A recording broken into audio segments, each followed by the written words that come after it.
एक छोटे से कस्बे में ऋषभ नाम का एक लड़का रहता था। बचपन में ही पिता की मृत्यु हो जाने के कारण परिवार की आर्थिक स्थिति बहुत दयनीय थी। ऋषभ की माँ कुछ पढ़ी लिखी जरूर थी, लेकिन उतनी पढ़ाई से नौकरी कहाँ मिलने वाली थी।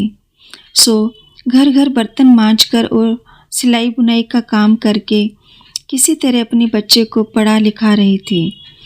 ऋषभ स्वभाव से थोड़ा शर्मीला था और अक्सर चुपचाप बैठा रहता था। एक दिन जब वो स्कूल से लौटा तो उसके हाथ में एक लिफाफा था। उसने माँ को लिफाफा पकड़ाते हुए कहा, माँ, मास्टर साहब ने तुम्हारे लिए ये चिट्ठी भेजी है, ज़रा देखो तो इसमें क्या लिखा है।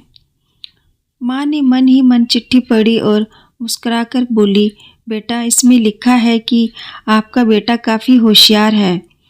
इस स्कूल के बाकी बच्चों की तुलना में इसका दिमाग बहुत तेज है और हमारे पास इसे पढ़ाने लायक शिक्षक नहीं है, इसलिए कल से आप इसे किसी और स्कूल में भेजें।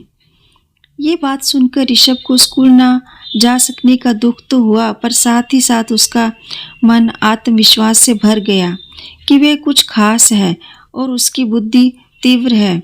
माँ ने उसका दाखिला एक अन्य स्कूल में करा दिया। समय बीतने लगा। ऋषभ ने खूब मेहनत से पढ़ाई की। आगे चलकर उसने सिविल सर्विसेज परीक्षा भी पास की और आईएएस ऑफिसर बन गया।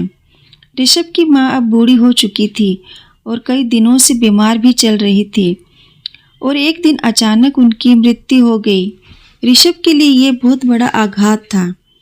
वह बिलख बिलख कर रो पड़ा। उसे समझ नहीं आ रहा था कि अब वह अपनी माँ के बिना कैसे जिएगा। रोते रोते ही उसने माँ की पुरानी अलमारी खोली और हाथ में उनकी माला, चश्मा और अन्य वस्तुएं लेकर चूमने लगा। उस अलमारी में ऋषभ के पुराने खिलौने और बचपन के कपड़े तक संभाल कर रखे हुए थे। ऋषभ एक एक कर सारी चीज़ें निकालने लगा और तभी उसकी नज़र एक पुरानी चिट्ठी पर पड़ी। दरअसल ये वही चिट्ठी थी जो मास्टर साहब ने उसे 18 साल पहले दी थी। नम आँखों से ऋषभ उसे पढ़ने लगा। आदरणीय अभिभावक, आपको बताते हुए हमें अफसोस हो रहा है कि आपका बेटा ऋषभ पढ़ाई में बेहद कमज़ोर है और खेल कूद में भी भाग नहीं लेता है। जान पड़ता है कि उम्र के हिसाब से ऋषभ की बुद्धि विकसित नहीं हो पाई है, अतः हम इसे अपने विद्यालय में पढ़ाने में असमर्थ हैं। आपसे निवेदन है कि ऋषभ का दाखिला किसी मंदबुद्धि विद्यालय में कराएं अथवा खुद घर पर रख कर इसे पढ़ाएं। सादर।